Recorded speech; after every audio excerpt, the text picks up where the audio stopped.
Heisman contenders, March Madness Cinderellas, Olympic-level talent. The energy of college athletics is unmatched. And every week, we highlight the most incredible performances, the biggest upsets, and the breakout stars that will become the next generation of professional legends. If it's trending, if it's dominating the headlines, it is officially noteworthy. Get ready for your all-access pass to the collegiate sports world.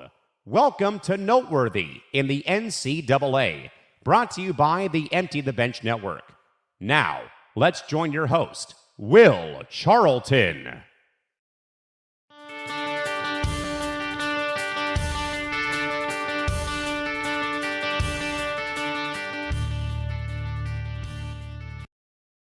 Folks, welcome to another episode of Noteworthy in the NCAA here on the ETB Network. Happy to have you joining us on this Monday afternoon once again. I'm joined on the program today by my good friend Zan Bando. Zan, welcome on to Noteworthy. Happy you're joining us for a very special episode of the program. Yeah, this has been in the works for about a week or so now. So, Will, I just wanted to return the favor and say thank you so much for having me on. I know you really put in a lot of time to this show every single Monday, and it's good to see that you've decided to have me and as a guest on this program to preview the brackets, because I know we've been waiting for the brackets for quite some time. The conference tournaments are finally over, and I've been very much looking forward to doing the show. So again, thank you so much for having me on. I really appreciate it. Yeah, man, absolutely. Happy to have you joining us. But before we get into breaking down the bracket here in our bracket breakdown special episode, make sure to head over to youtube.com/ETB Network to check out all of our shows. Follow us across social media at ETB Network, whether that's Twitter/X, Instagram, TikTok, and also make sure to follow the show that Zan and I are a big part of, Forever Power 5. That's at FP5ETB on Twitter/X and Instagram. And then on TikTok, no capture spaces, at Forever Power 5. And then you can follow me on social media on Twitter/X at Will Charlton H13, at Zanbano99. Then you can follow me on TikTok and Instagram at Will Charlton TV. And Zan, that's your same handle on Instagram and TikTok? Instagram, yes. TikTok is just at Zan Bando, because for whatever reason, the 99 was already taken by somebody else. I don't know who else would exist besides me, but apparently somebody else had that handle. So, well, there you go. That's the only handle that isn't the same nomenclature as the others. It's very interesting. I don't know. Well, thanks for clearing that up for all the people here. But, obviously this is Selection Sunday was yesterday, in my opinion, one of the best days of the year. I don't know how you feel, but yeah, I would say it's certainly up there. I don't know if it's the best day of the year in sports, right, but it certainly is one of them for sure. And I always like to say that by the time you get to Selection Sunday, that means it's 1 week closer to baseball season, which is also true, because that means the college basketball season is slowly but surely winding down. I mean, in the next 3 weeks, it'll basically be over. So yeah. Yeah. Selection Sunday is a day every year that I just always get so incredibly excited for. I have always made sure that I am locked and loaded in front of a TV when that 30-minute special comes on at 5 p.m. Central, 6 p.m. Eastern on Sunday. And yeah, I love the selection show. But obviously, the main reason why we're here is to break down the field of 68 that was just released. So one, we're going to start in the East region here. I will share my screen so you guys can see. I got a little interactive bracket here that's not filled out. We'll show you both our brackets later on. Mine's still slightly a work in progress. I'll give you guys that heads up for now. It's pretty much what I think is going to happen, but it's pretty much a work in progress. So, Zan, I think the first thing I want to talk about is St. John's getting a 5 seed. St. John's has the 2 wins over UConn. They also had that 32-point loss to UConn as well, but they just beat UConn by 20 points in the Big East championship game. I personally think St. John's is a tad underseeded. I thought they were a 4 seed after winning the Big East tournament. But I'll tell you what, you got that St. John's Northern Iowa matchup, and you got Kansas Cal Baptist. We're looking at a potential Kansas St. John's round of 32 game. Yeah, Yeah. well, first imagine that, number one. And if it was any other year, you'd be wondering, wait a minute, are we in the Sweet 16 or are we in the Elite Eight? Because Literally. you usually don't see a matchup of that caliber that early on in the NCAA tournament. That's the first thing. And my theory on why I think they were seeded the way they are is, I think, and I could be wrong, this is just me speculating here, but I think portions of this entire bracket were already done by Friday night, Saturday morning. Oh, probably, yeah. Where parts of this, the committee was probably looking at it going, oh, we really don't even need to bother at all. We need to wait until these major Power Four conference championships happen. So that isn't a slight at St. John's. That's just to me a potential reality of the situation. So. Yeah, I do agree with that, because I feel like, I mean, I'm going to segue kind of away from this, but staying in the East region, for instance, like a team like Michigan State, they get the 3 seed in the East, but they were on the 2 line for a very, very long time. Almost to kind of like play devil's advocate to what you just said, I almost think that their loss to UCLA in the Big Ten quarterfinals dropped them down to the 3 line. Yeah, I think you could argue the same thing for Illinois, Wisconsin, which we'll get to later when we talk about that side of the bracket. But I do think some of these pairings were not mutually exclusive, and I think you're 100% right, because if we were going to go based off merit, then it would be the same argument all the way through. Unfortunately, it doesn't seem like that's the case, though. So, yeah, I definitely hear you. I'm going to turn the floor over to you, my friend. What are some of the big headlines you're most looking forward to in this East bracket? Sure. So first off, I'm just really excited to see that Ohio State got into this thing. Me too. Because it looked like a couple of weeks ago they were done. It looked like the Mobley Jr. injury was really, really going to impact them, and it doesn't seem like it has.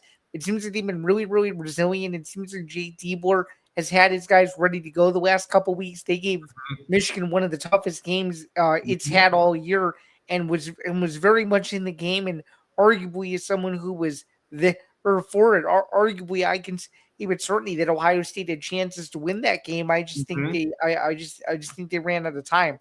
And I also think they really did treat the final 2 weeks of the regular season like a postseason. And I think that one of them likely is going to benefit them as they move forward. And luckily for Ohio State, if I'm not mistaken, given where the site of this game is, it's a pretty easy travel destination if you're a Buckeye fan to get into this game. And I think they're catching TCU at the right time, because I'm going to be honest, and this may be my bias showing through. I think the Big Ten was one of the toughest leagues this entire season. And I think with what Ohio State did to go through to get to this point that they were at, and even if you look at the record versus top 25 teams, they were playing very good top 25 teams all year long. So this is a team that I think could make noise, and this is a team arguably, and we'll get to our picks in a little bit, but this is a team arguably where I would not be surprised if they make it to its second game or even its third game, just the way that they're extremely resilient, and just the way that I think they're really playing for Bruce Thornton, knowing that this is Bruce Thornton's last dance in college, and they want to try to get him as far in the NCAA tournament as they can. And I arguably think that this is probably one of the best draws that they could have gotten for sure. So I definitely agree with you. I do like Ohio State in this game. I also think that when you kind of talk about the Buckeye, obviously they're going against the Big 12 team. The Big 12, similar to the Big 10, just two gauntlet leagues. Right, and you could argue too. I mean, somebody even put it out on Twitter. I don't remember who it was. Ohio State, it was either 5 or 6 games this season where they had the ball and they were trailing by 3 or fewer points each of those games and had a chance to win. So you look at that 21-12 record. This is a team that could easily have 24, 25 wins if the ball bounces a certain way in December and January. So. Absolutely. Yeah, it kind of took some time for Ohio State to really kind of find their footing in a sense. And there have even been some people out there who said, like, in a potential round of 32 game between Ohio State and Duke, Ohio State would give Duke a run for their money. Oh, and for sure. I don't necessarily disagree with that. I would say though, on the contrary to that, I think they would only give Duke a run for their money for the first half because yes, I feel like Duke would be able to clean some things up offensively. Too much firepower. Yeah. Mm-hmm. I mean, Bruce Thornton can only do so much. Bruce Thornton can win them this game. Right. I don't think he can win a game against Duke by himself. You know what I mean? I don't think so either. Yeah. How about the South Florida Bulls, Zan? The South Florida Bulls, the outright champions of the American. They won the conference tournament title over Wichita State yesterday. One of the final bids given out to a conference champion. This USF team, I think it's their first time in the dance since 2012. I think I saw that correctly. That's correct. Yep. And I'll tell you what, if you haven't seen Isaiah Nelson play yet, you guys are in for a treat. He is a baller. I mean, Isaiah Nelson, Conference Player of the Year, came in as a transfer this year, and he's Defensive Player of the Year as well. This is a potential early upset pick in the first round of ever seen one because this guy, and you're 100% right. He's a beast for sure. Yeah. To read you guys some of his stats, if you're not familiar, he averages just under 16 points a game, almost 10 rebounds a game, 1.2 assists. He shoots 56% from the field. He's more of a downhill guy, so you don't see him shooting threes. But he also, as a downhill guy, gets to the foul line very effectively and shoots 72% from the foul line. He also averages 1.4 blocks and 1.6 steals per game. So this guy this USF team is very athletic. They like to run. And they are obviously, the American League, there really wasn't a whole lot there this year. I mean, Tulsa was a decent team. They beat Tulsa twice this year. They just beat Wichita State in the championship game yesterday. But this USF team. That was a pretty good Tulsa team for the most part, right? Yeah. Yeah. No, they were pretty solid. I also think this game comes down, and this game is going to be kind of a toss-up for me because I might revisit this before it tips off. Is Michael Brown healthy for Louisville? Is Michael Brown healthy? Because if Michael Brown's not healthy, I don't think Louisville has a shot to win this game. If Michael Brown is healthy, last I looked, I don't think they were sure if he was going to play or not. That's what I saw last too. So it's still up in the air. But this is definitely 11-6 that I could see happening. And then one last game I want to visit here, this one right here, UCLA, UCF. I think that if you have a healthy UCLA, this isn't a problem at all for the Bruins.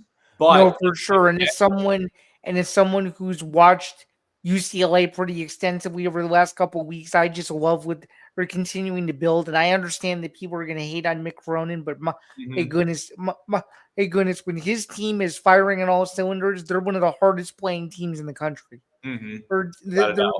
They're a team that just simply doesn't go away. And I got to give it to you.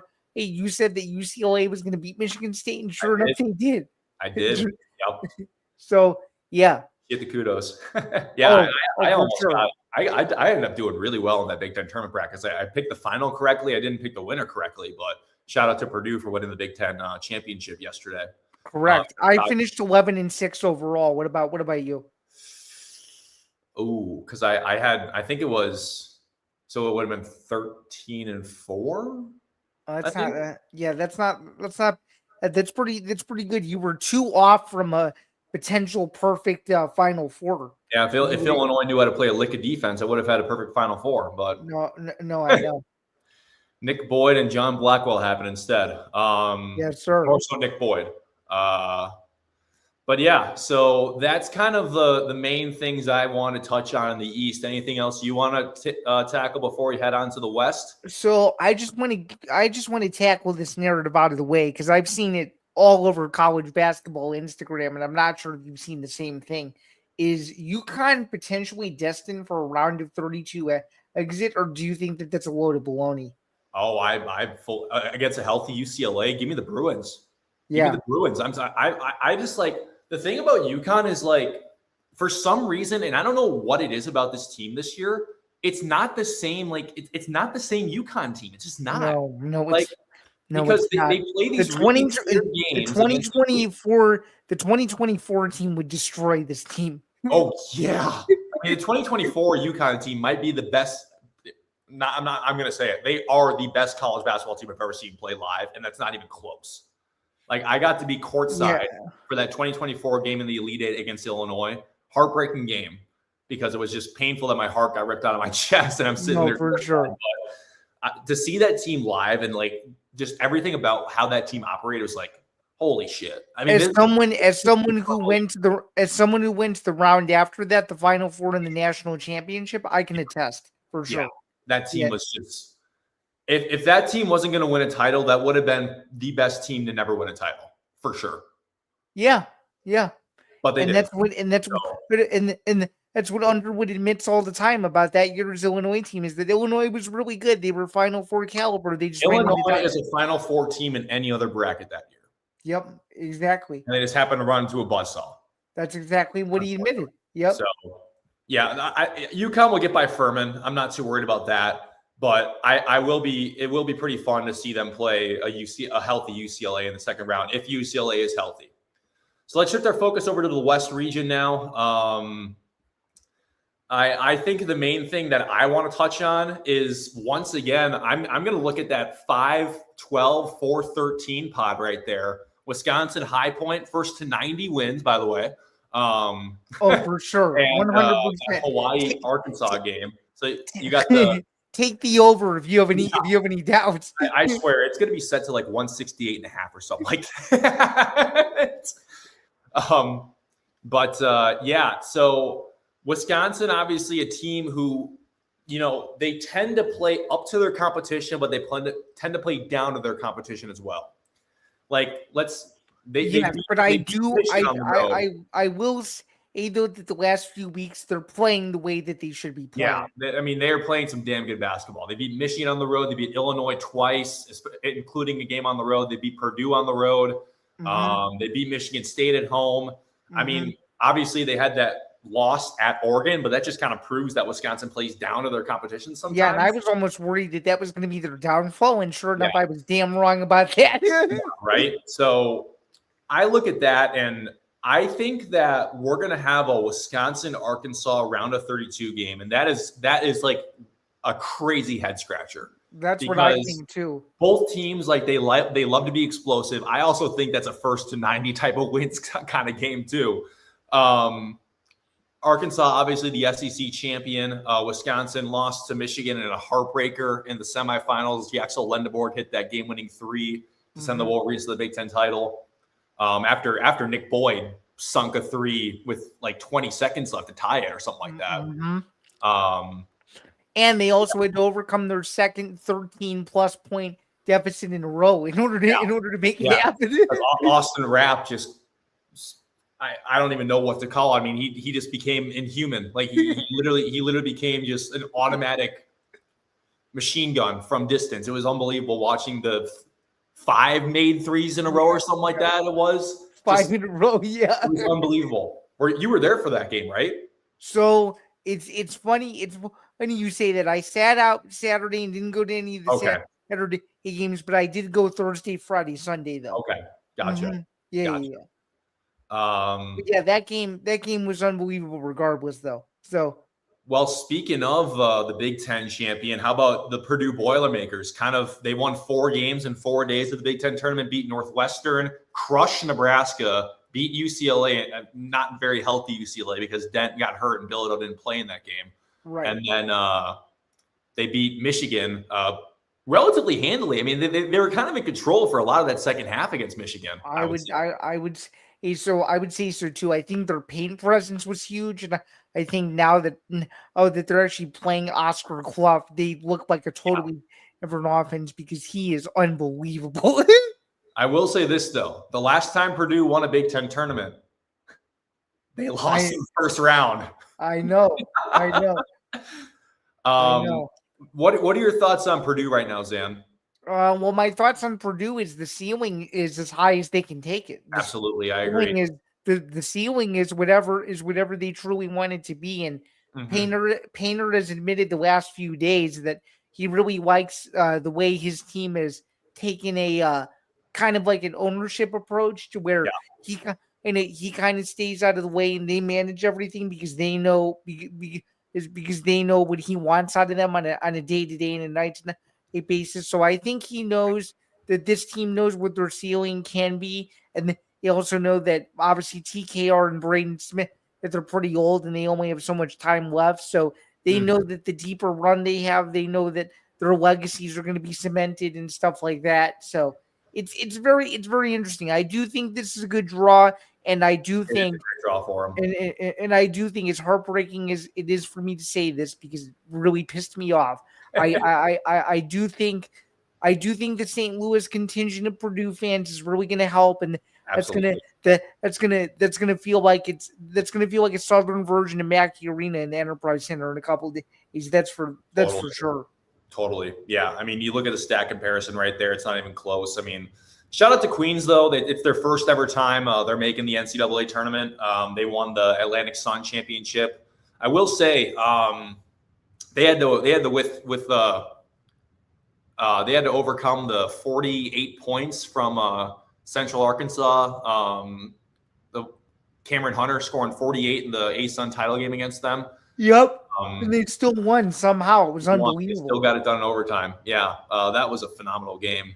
I know I talked about that a bit in last week's program. How about this little pod right here? The BYU playing game Gonzaga Kennesaw State bracket. I think that's a BYU Gonzaga round of 32, and I personally see BYU playing Purdue in the Sweet 16. I do too. Yeah. I think that I haven't been a fan of Gonzaga this year. And I also think too that BYU is a low-key sleeper in the Elite Eight. They are. If they can get there. Absolutely. I mean, they're just I know that they won't have Richie Saunders, and that could be a very like detrimental thing for them. Also, why does BYU get a 6 seed every year? I don't know. They get a 6 seed every year. 6 seed last year, 6 seed before the year before that. They get a 6 seed every year. Last year, they upended Wisconsin as a 3 seed to get to the Sweet 16. That's right. BYU was actually a team who I took to the Elite Eight last year, but then they lost to Alabama because I think it was who was it? Sears like hit 12 threes in the game by himself or something that. Oh, that's right. Yeah. Mark Sears. Right. That was when all that controversy was going on too, right before that tournament. Yeah. I remember that. Yeah, but I don't know. That'll be a really interesting pod to watch out for because that Gonzaga BYU matchup is super interesting. A really good defense against a high-powered offense. And I also think that as long as BYU makes Gonzaga's guards beat them, that will really like kind of play well for BYU this coming weekend if that matchup were to happen. I don't think Texas or NC State is going to beat BYU. I don't think so either. Yeah. But if I were to make a pick in that 11-11 game, I'd probably say Texas wins that. I would agree. I'd lean Texas too in that one. Just because they've played a bit of a stronger schedule. Back-to-back years for Texas in the first four too.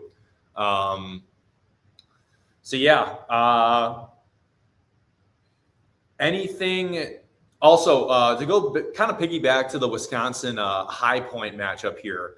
This High Point team is electric. I mean, they are so much fun to watch. And also, I was talking about this on last week's program. You're familiar with that guy, Chase Johnson, right? Who's Yep. Who's like 47% from three and only has attempted like 4 2-point field goals this whole season.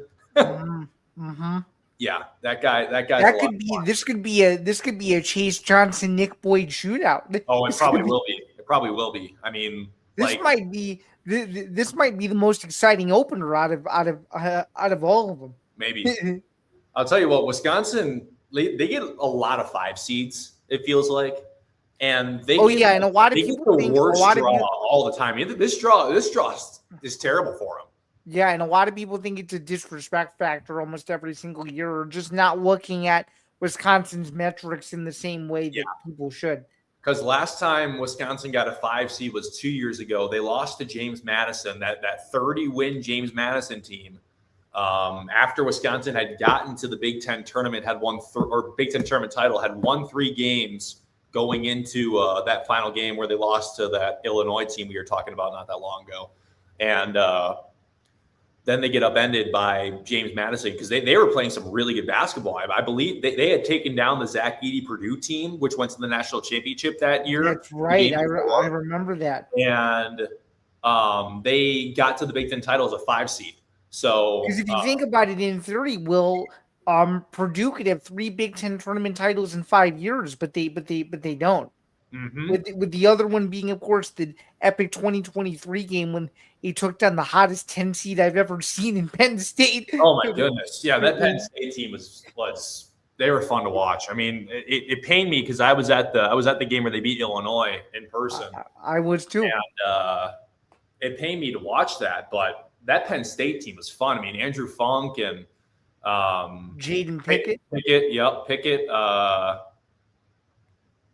Who was their big guy? Anyway, that's neither here nor there. But that was a really fun team. That Penn State team was just a group of seniors who had all played together for a while. Besides Andrew Funk, who transferred in, but right, that was a fun Penn State team. So, anything else you want to talk about from the West here, Zan? Well, I'm just going to say this. I think I'm just going to go on a slight rant and say I think it's ridiculous that Missouri is playing in Missouri. Oh, it's so dumb. It's so stupid. It's so stupid. It's so stupid. Like, I mean, Enterprise Center is literally going to be painted in black and yellow for that game. No, 100%. And I just want to know, too, because there was a huge debate about this. Do you think just kind of going back to this, too, like, if we would have reseeded this, where would you have put Missouri? Because I personally would have put Missouri either out west or in Greenville, probably. Yeah, I think so. I mean, the thing is, like, if you were gonna, I feel like you could have swapped in. Let's see. I mean, I feel like you could have switched. What if you put? Well, actually, no, that isn't fair. I was going to say you could have done UCLA against Missouri in the East and put UCF against Miami in that 7-10 instead. The problem is, like, when you look at the Midwest, you got Santa Clara against Kentucky. You're not going to do an SEC matchup. Same deal in the West. You're not going to put Missouri as the 10 there. Mm-hmm. So, well, I guess you could have swapped A&M and. You could have swapped A&M Missouri, actually. Now that I look at that's it, what I could have. If it was me, that's probably that's probably what I would have done, honestly.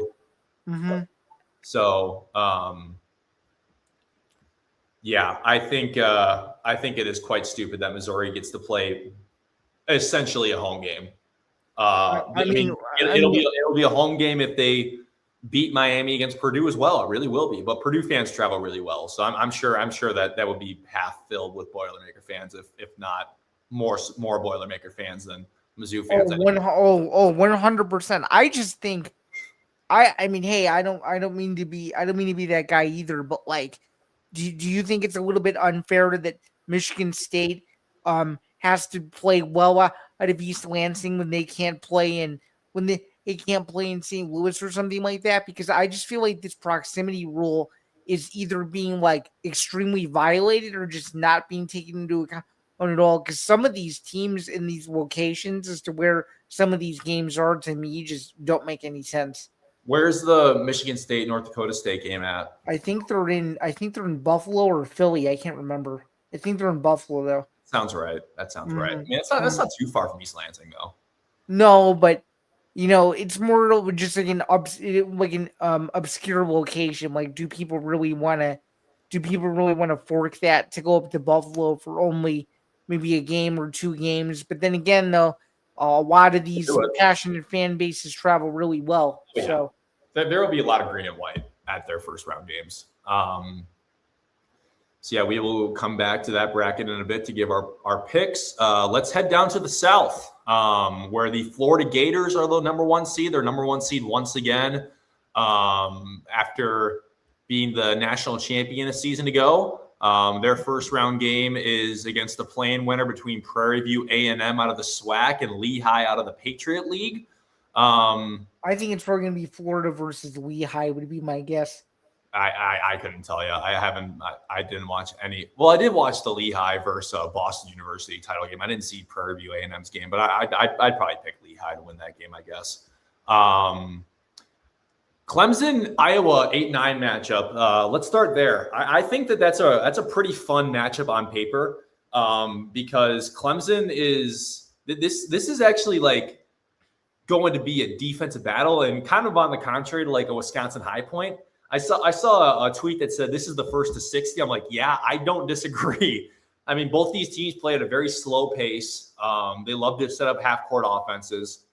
And it's kind of like a battle between two teams who have played well against really good opponents, but just haven't found ways to win.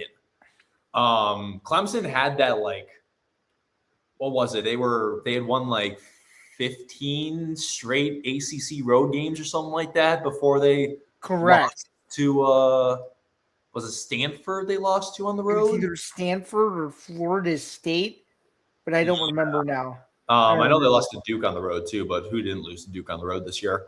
Right. So yeah, this is kind of a fun one. A lot of intriguing 8-9 matchups across the board here, which they usually are that way. But yeah, Ben McCollum takes the Hawkeyes to the tournament in his first year as head coach. I'm taking. I think I might be leaning an upset and taking Iowa as a 9 seed to advance. That's kind of where I'm at too. I think just because the Big Ten is a tougher league as a whole, and Iowa's played a lot more tougher games than Clemson has. And I just think you look at a guy like Bennett Sturts, and like they got a lot of those guys from Drake last year who just know how to win a tournament game because they beat Missouri in that 11-6 matchup last year. Oh yeah. I mean, if you think about it, he brought a good right. He brought a bunch of his good stars over to Iowa, and I think they know how to play in this tournament. I mean, they were in it 2 years ago. They're in it last year. They won a game last year. They almost won a game 2 years ago too. I think that was actually a game where they should have won too, if I'm not mistaken, 2 years ago. Can't remember who they were playing, but they should have won that game. So they lost to a really good team too. I remember that. Yeah. How about the Nebraska-Troy matchup? So the Cornhuskers, I also think that because they were on the 3 line for a while too, I think that their loss to Purdue in the Big Ten quarterfinals in the blowout fashion that it was, I think that dropped them down to the 4 line. I think so too. This Troy team is really fun. They love to they shoot it very well. They played a pretty fast pace, and I mean you see it right there. They average 80.3 points per game. I'll tell you what, if there is a 13-4 that were to happen this year, I think it's this game because Nebraska has never won an NCAA tournament game in program history. There's a lot of pressure on them to win this game. There really is. Yeah. And I think if there was a 13-4 that were to happen this year, it's going to be this one. Interesting. See, I like them to at least win one game. I could see it. I mean, you got to pick some upsets, right? You have to. Like I know it's like the whole modern day college basketball thing where it's like you're just not really going to see upsets that much anymore, and I get that. I definitely do. But I feel like you gotta pick one that you think could happen, right? I mean, you gotta have a little fun with your bracket. Oh, for sure. So I think if there was a 13-4 to happen this year, it would be this game, just because Troy can make Nebraska kind of play out of sorts a little bit, just based off the matchups. Like if Troy's able to hit like they have been, they can win this game. Oh yeah. And obviously, if they get out defense, but if they get out early too, because all the Nebraska games I've seen, they struggle coming from behind. They're really stagnant. I mean, the most recent Purdue game, slow start. UCLA on the road, they got out to a really slow start. They lost both games in blowout fashion. I'd argue they got off to a slow start when Illinois came in and beat them at Pinnacle Bank Arena. Yeah, they couldn't hit stuff either. No, that's true. So yeah, that's definitely going to be an interesting one right there. This kind of feels like it. I kind of look at this so obviously Vanderbilt just beat Florida in the SEC semifinals. I think that's my pick for the Sweet 16 right there is Florida Vanderbilt. And I would love to see a rematch between those two teams in the Sweet 16. I could easily see it. Yeah. Then when you get to the lower half of the bracket, though, I mean, The thing is, like, Illinois is not playing very good basketball as of late. I think since its 12-game win streak, Illinois is 6-6, 7-5, maybe. They're 6-6 and 4-5 in its last 9 games. That's right. So obviously, but the thing is, like, this draw for Illinois in this pod right here is a pretty favorable draw. There's no reason why Brad Underwood shouldn't be able to take this group to the Sweet 16. There really isn't. No, there really isn't, especially given the stuff that's going on with the UNC right now. I don't think you could ask for a better situation. Well, and I'll say this too. This VCU team, I like them to win this game. I like them to beat North Carolina because VCU has won, I think it's 12 or 13 straight. And 13 in a row. Yeah. And North Carolina does not have Caleb Wilson. No, That's a massive, massive loss. So I personally see VCU getting this win. And the spread is only like North Carolina minus 1.5. Yeah, I mean, I think regardless, VCU could easily cover that. Yeah. So it's a very popular upset pick. I mean, as you can see right there on the screen, I mean, 32% of people think VCU is going to win this game.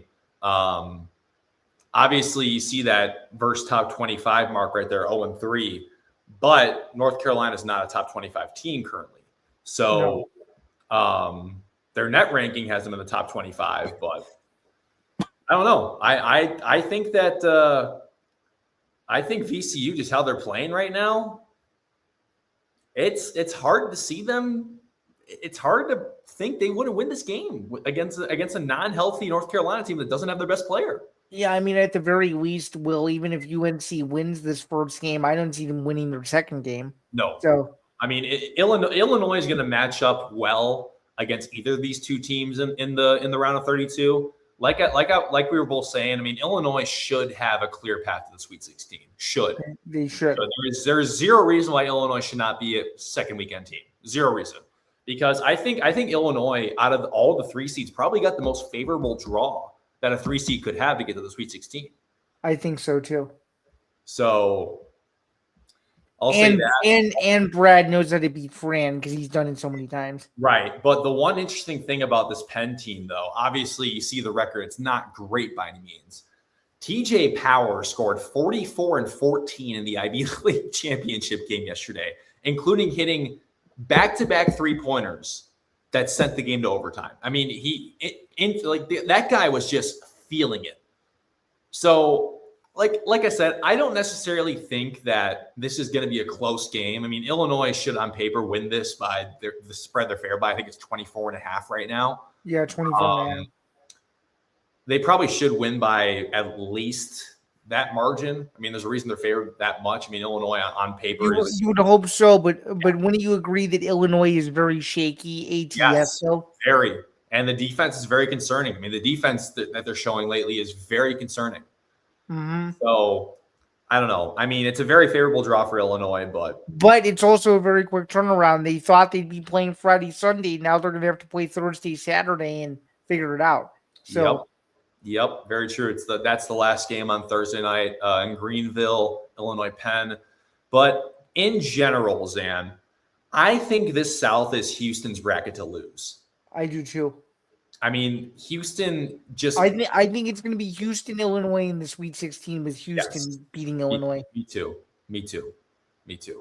So yeah, that's the South region. We'll head over to the Midwest now and talk about some key storylines here. The St. Louis Billikens. I would argue the same thing you just said about the South region is the same thing for the Midwest. This to me is Michigan's to lose too. Yeah. I mean, it really is. Michigan's a very good team. They just finally lost because I think they hadn't been humbled in a while, and they were finally humbled yesterday. Sometimes a loss like that too is really good for a team.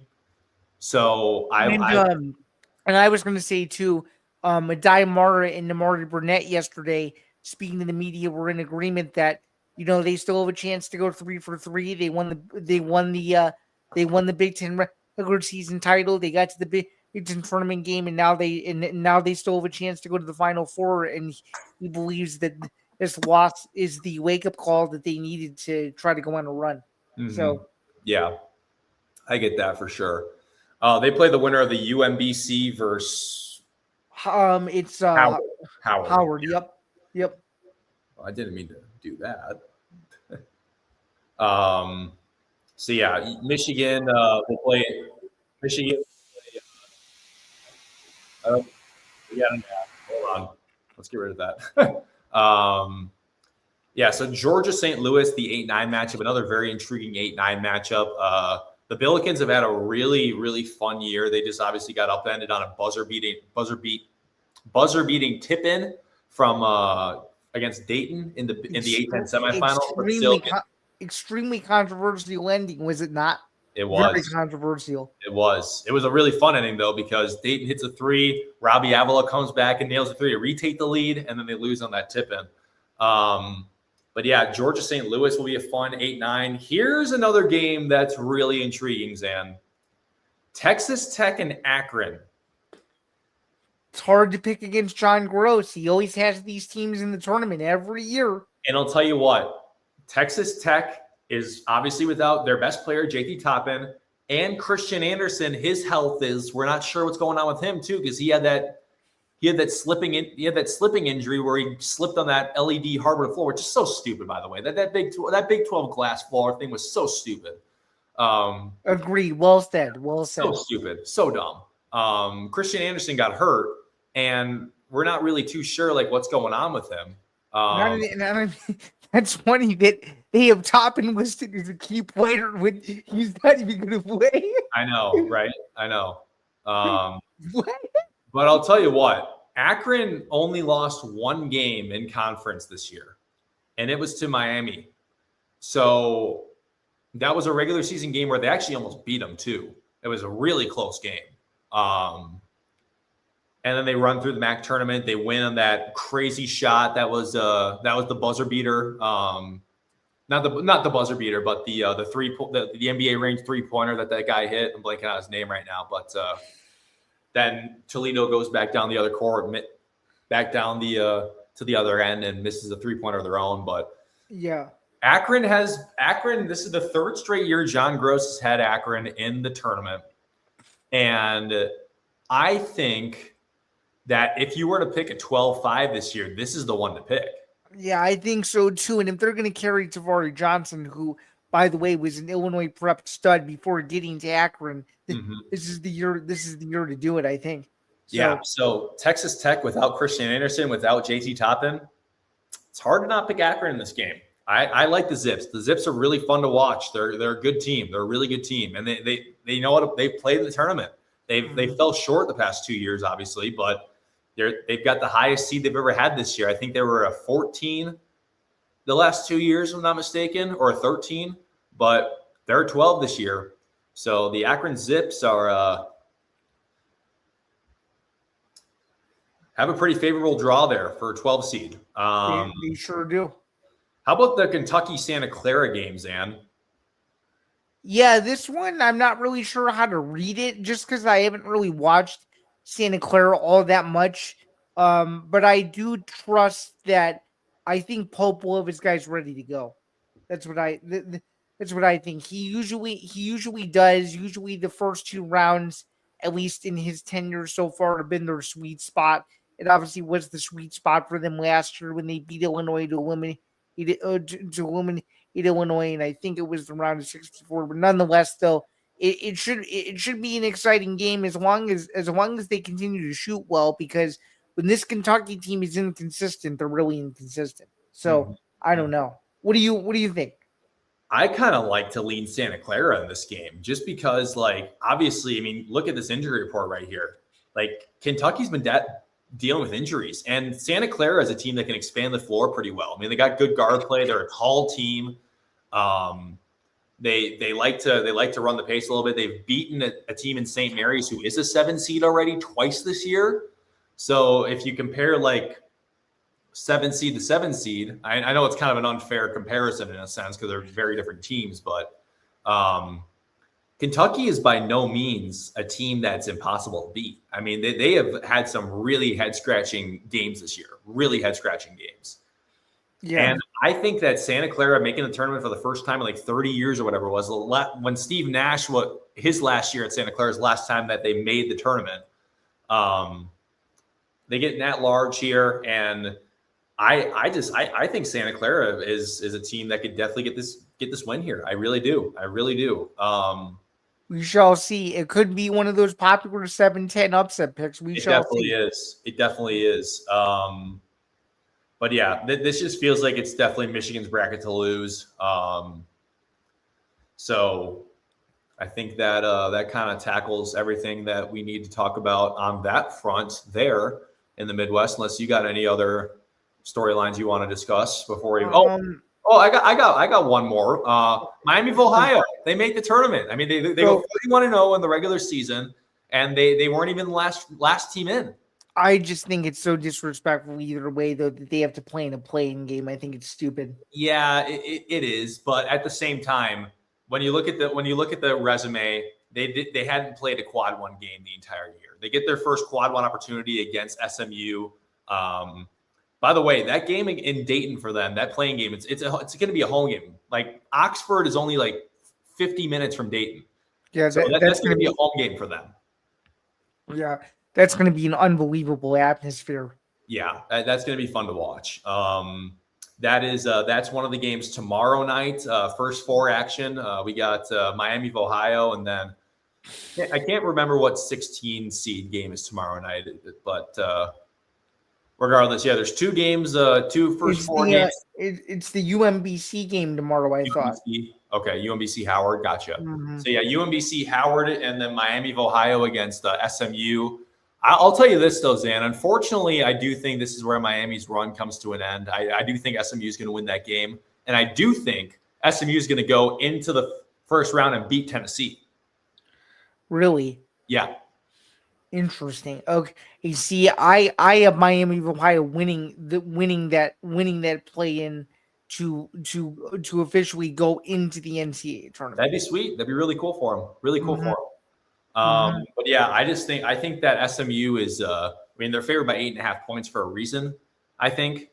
And I'd love to see Miami win the game. It's such a cool story.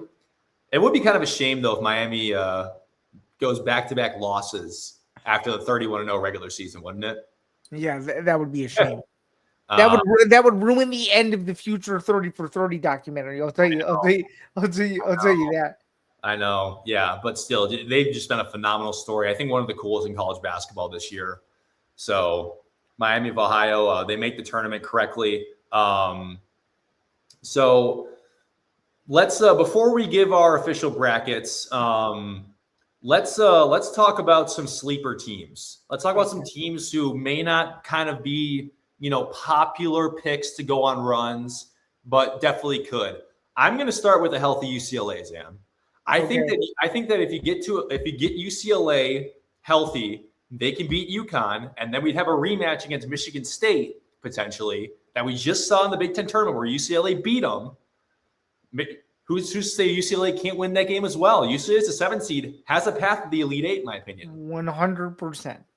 I think they're probably the best big name sleeper team that's in this entire thing. Totally. That isn't a mid-major school is what I meant to say there. Yeah, I would agree with that. That's one for sure. I mean, I don't know, man. I know this may sound skeptical, but given that Wisconsin is at that sleeper vibe all year, I wouldn't be surprised. I wouldn't be surprised if they win a few games they probably shouldn't. I'll tell you what, that team can definitely. I mean, we saw it. They beat Michigan. I mean, they know how to beat if Wisconsin makes like 18 to 23s, they can beat anybody. John Blackwell and Nick Boyd will take that team as far as it wants to go. Oh yeah. So if they get to a Sweet 16 potentially against Arizona, who's to say they can't win that game? They could. Yeah, they could. And given that Greg Gard has 20 wins over AP. I think it's AP top 10 teams in his Wisconsin career. I mean, who's to say that he can't win a few more of those? Exactly.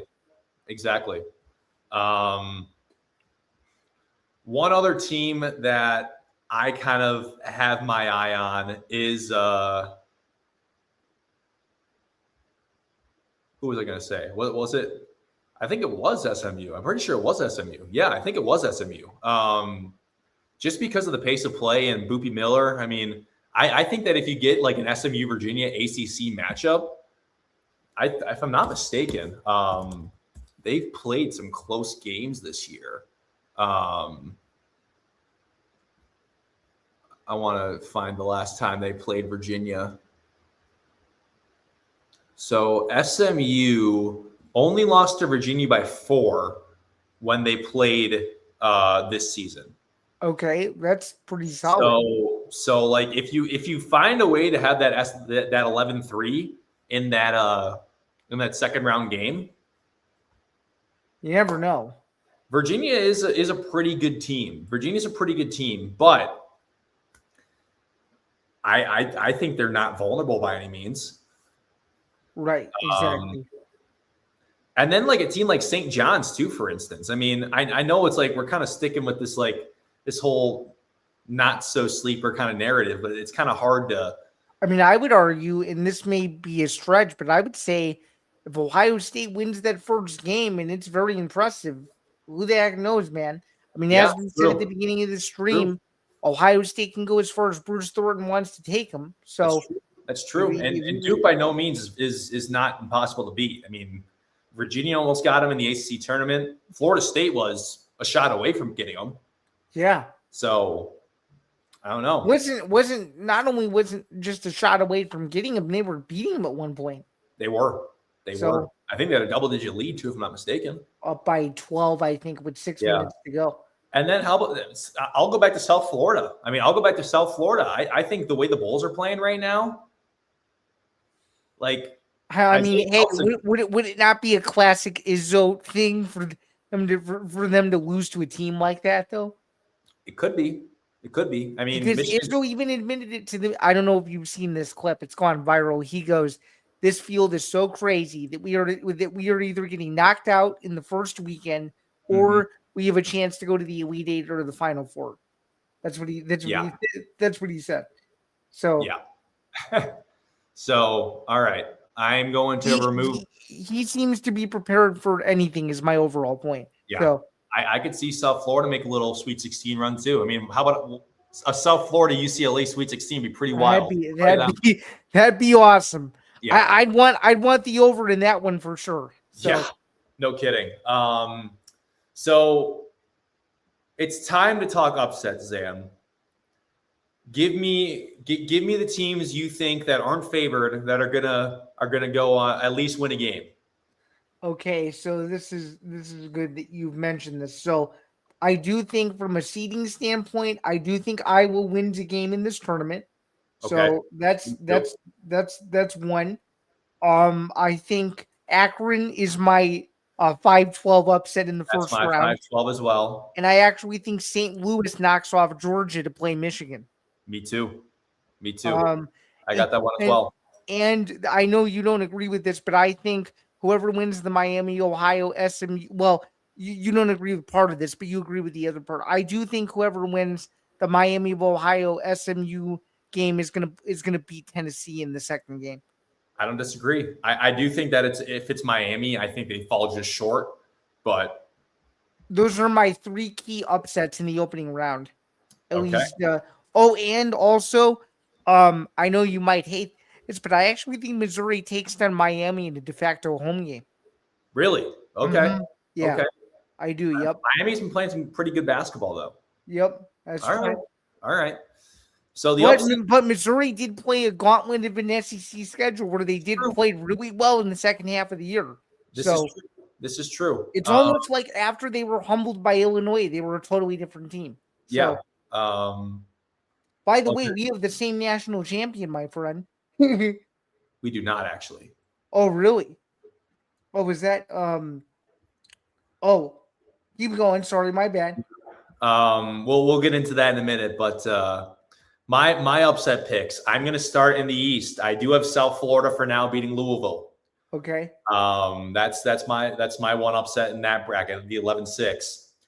I'm picking Troy to beat Nebraska. I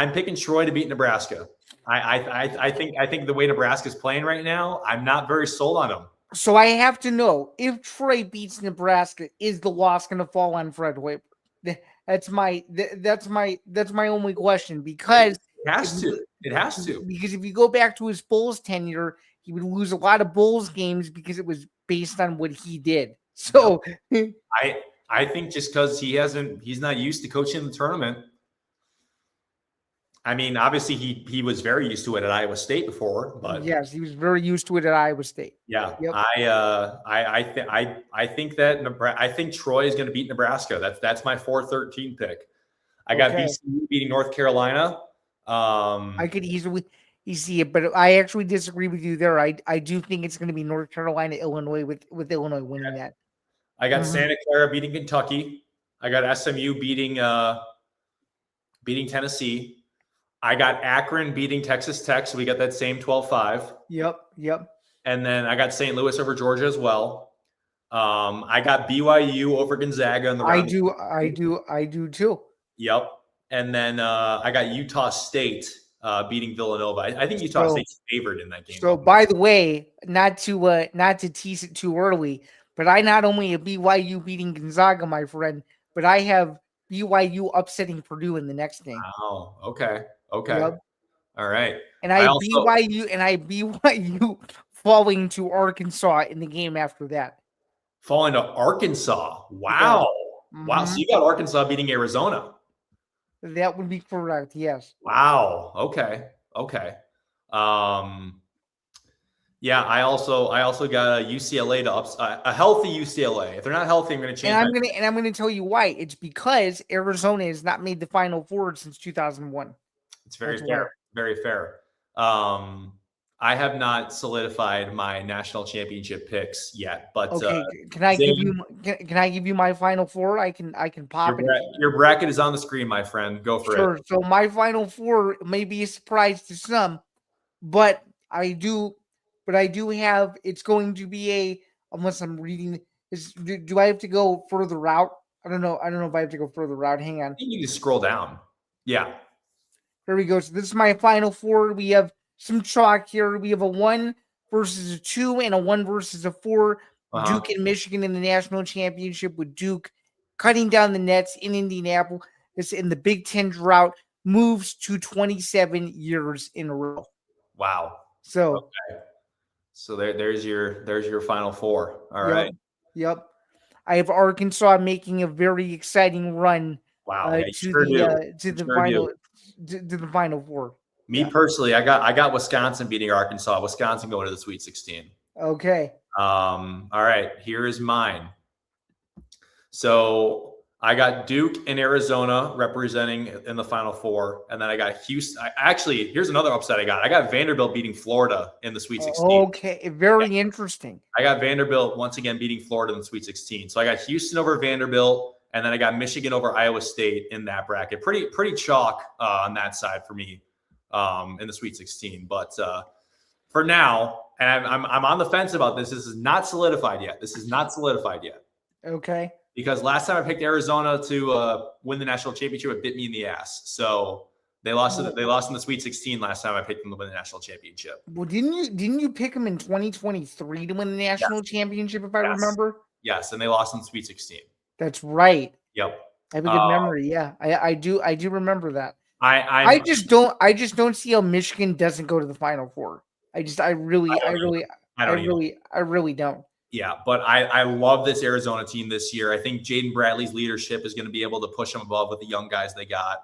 The young guys just they don't get rattled. Jaden Burries just doesn't get rattled. Cole Pete doesn't get rattled. This team is just even though they're really young, they are stacked. They are for sure. By the way, we have a similar tiebreaker. You have 146. I have 136 in mine.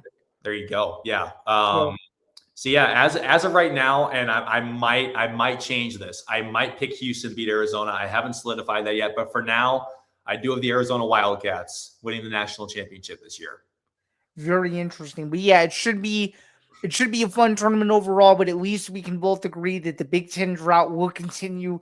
It's just, I don't know, there's just something about March with some of these other major teams that are non-Big Ten where they always seem to play well. I will say this, though. If the Big Ten does snap its streak, I just pray it's not Michigan.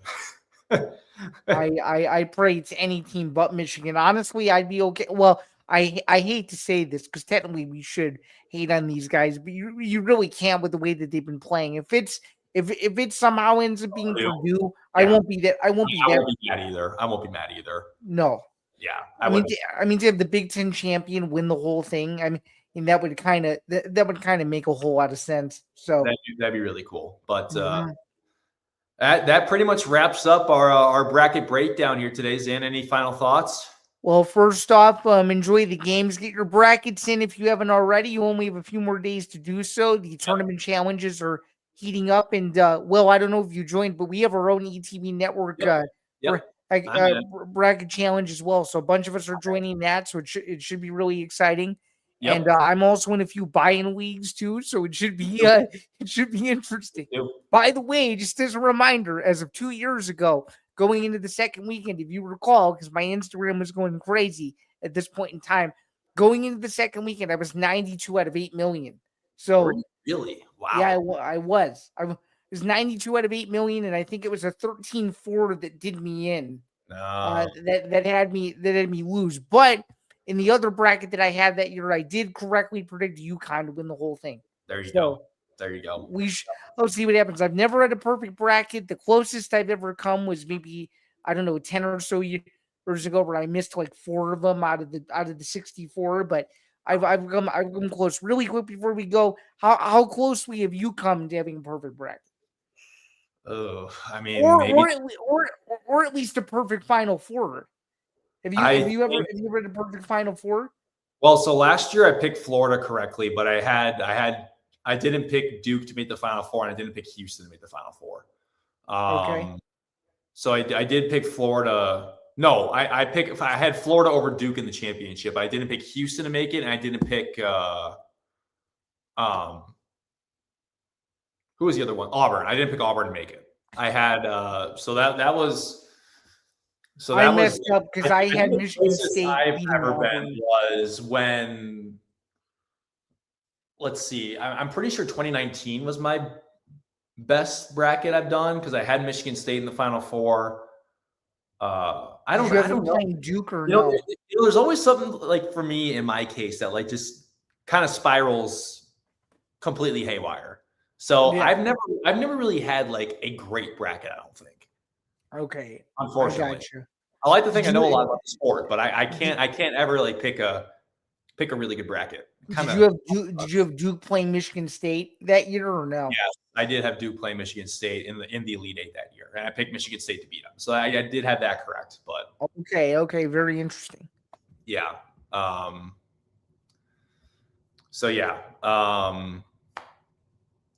That will wrap up the show. Thank you so much for tuning in to our bracket breakdown here on Noteworthy in the NCAA. I'll be back next week to break down the first and second rounds and preview the Sweet 16. And Zan, thanks a lot for joining. It was great to have you on to break down the bracket and give our predictions. But that's going to do it for this episode of Noteworthy in the NCAA. He's Zan Bando. I'm Will Charlton, and we'll catch you next time on the program. Sounds good. Shout out to the 120 people who watched. Good luck with your brackets, and hopefully by the time Will comes back next week to chat with you all, that some, not all, will be busted. So stay tuned. Enjoy the madness that begins officially on Thursday, unless you're a sicko that likes to watch the first 4. But until next week, he's Will. I'm Zan. Have a good rest of your week and enjoy the first 2 rounds of the tournament, everyone. Have a good one. Enjoy the madness, folks. We'll see you back here next week.